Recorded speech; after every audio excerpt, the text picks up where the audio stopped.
సగ్గుబియ్యం వడలు ఇంత క్రంచీగా మీరు ఎప్పుడు తిని ఉండరండి, చాలా బాగుంటాయి. దీనికోసం ఒక మిక్సింగ్ బౌల్లోకి 1 కప్పు సగ్గుబియ్యాన్ని వేసుకొని వాటర్ పోసుకొని 2-3 సార్లు శుభ్రంగా క్లీన్ చేసుకొని 1 కప్పు సగ్గుబియ్యానికి 1 కప్పు వాటర్ పోసుకొని 1 గంట సేపు నాననివ్వండి.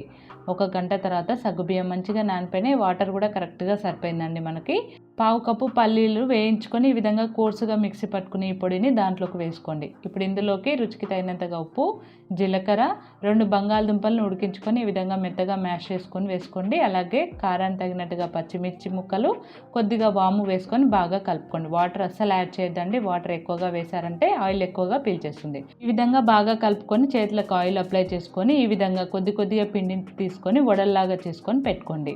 ఇప్పుడు డీప్ ఫ్రై సరిపడా ఆయిల్ పెట్టుకొని ఆయిల్ బాగా వేడైన తర్వాత ఆయిల్లోకి సరిపడిన వడలు వేసుకొని ఇవి కొంచెం ఫ్రై అయిన తర్వాత అటు ఇటు తిప్పుకుంటూ మంచి కలర్ వచ్చిన తర్వాత తీసుకుంటే సగ్గుబియ్యం వడలు రెడీ.